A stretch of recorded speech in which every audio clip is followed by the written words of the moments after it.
This episode of Chains is sponsored exclusively by Charlie Foxtrot Brewing.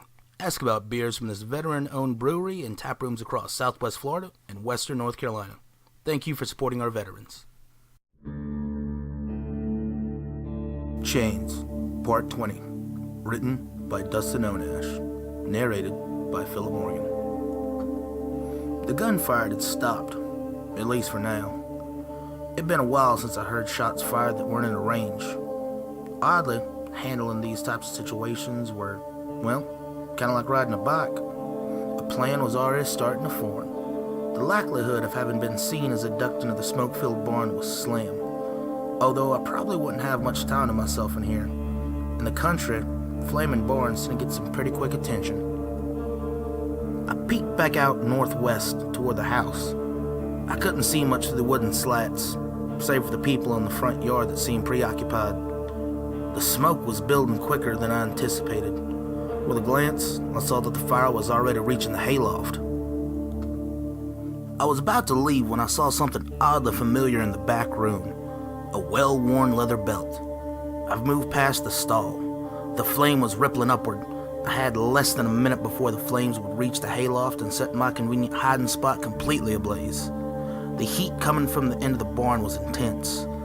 I pushed past the fire into a small room. Under the table was the belt. The risk was well worth it. My hopes were confirmed. It was a tan, handmade leather belt with the letters HWR decoratively burnished on the back. H had worn this belt every day despite a dress code that insisted on the black basket weave duty belt. I think partly so that they'd have something to write in his improvement section on his performance review, but also because our grandfather made it for him. My moment of victory was cut short. I could already feel the heat coming through the plywood walls.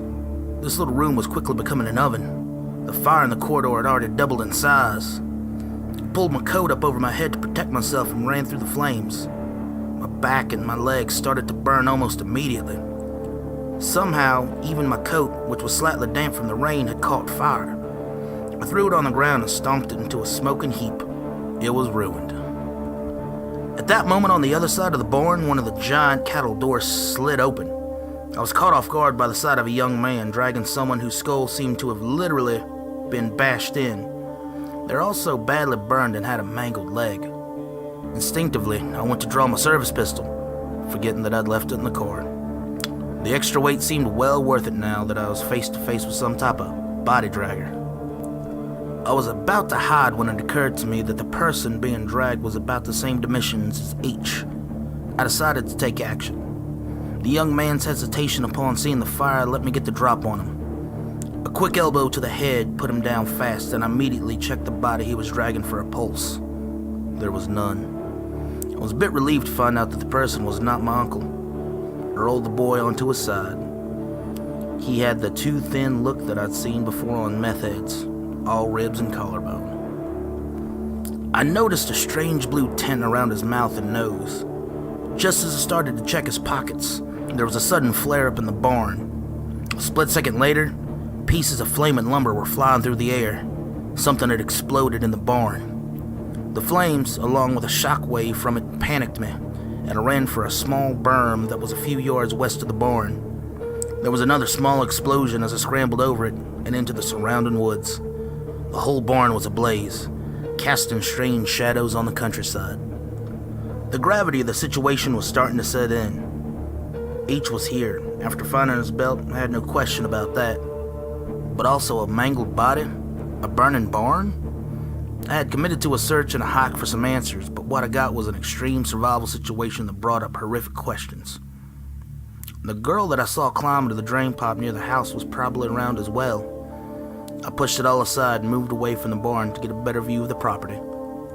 I walked north through rows of planted trees, out of sight from the house, until I came to a barbed wire fence. I crawled up to the top of the berm. No one was outside. Almost every window in the house had light, plus a few upstairs.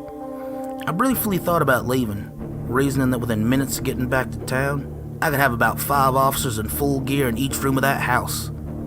It was starting to seem like the more reasonable option, despite the fact that it was a body, and despite the fact that H was here somewhere. I'd started climbing back down when I heard the snap and slide of an old window opening. I dove onto the loose soil of the berm to avoid being seen. There, on the cold, wet ground, I could hear some kind of demonic chanting coming from the house. Now, at that point, there were so few things that could have convinced me to change my mind and take on an entire house worth of people. I'd heard of people going stir crazy who, after a few weeks alone, ended up causing minor property damage. I'd even heard a few stories about standoffs with some homesteaders. I was mentally prepared to, one day, work my way through something like that. But there's just something about demonic chanting that can really crack your professional demeanor. I dusted myself off as best as I could. The snow was starting to fall in big flakes, and without my coat, I was beginning to shiver. I moved further north to circle around the property. To my surprise, there was a car parked at the gate of the access road. In front of the car, there was a man with some type of arm brace. He wasn't moving. I'd already exceeded my daily quota of dead people, but decided to go over and check on him. I quietly ducked through the gaps in the barbed wire fence and watched him from down the road. Still no movement. I got all the way up to the car and got a good look at him. He was a friend of mine, Chris Boylington. I'd worked with him for a summer at the mill before joining H at the sheriff's office. He was shivering and breathing heavily. He also had a seriously bad arm break that seemed to be in a makeshift splint. When I asked him what was going on, he was confused and couldn't get much out. He told me that his cousin, Clark, and his girlfriend, Hannah, were here and that he was trying to help them. He also said that an insane man with a caged leg had broken his arm as part of some kind of cult ritual, which confirmed my fears about the chanting I'd heard. The talking seemed to take a lot out of him, and it started to lull. In my excited state, I didn't realize he was showing early signs of hypothermia. I figured he'd recover if I could just get him in the car. Tried the driver's side door, and it was locked. Luckily, a rear door had been left unlocked. I grabbed Chris and put him in the back seat. Found a blanket and put it on him and took a small hoodie to put on myself. Normally, I didn't go for clothing with multicolored unicorns on it, but after everything that had happened, it felt oddly uplifting. Chris began to warm up and was insistent on helping, which I shut down immediately. He'd been a partial liability at full strength, and with a broken arm, he would have been zero help. He reluctantly agreed and shared that there was an underground passage between the cellar of the house and the barn. He shoved some keys in my hand and told me that his car was just a mile down just off the fire road, before adding, "If you have to choose, get Hannah out." It was definitely closer than my car at this point, and I was glad to have the option. I assured him that I'd do my best and close the door quietly. I wanted to know exactly what I was up against before I did anything. I decided to move around to the front of the house, which meant moving uphill through some thick underbrush. When I got to level ground, I could see 3 men outside with a garden hose, spraying a feeble line of water onto the blazing inferno that was now the barn.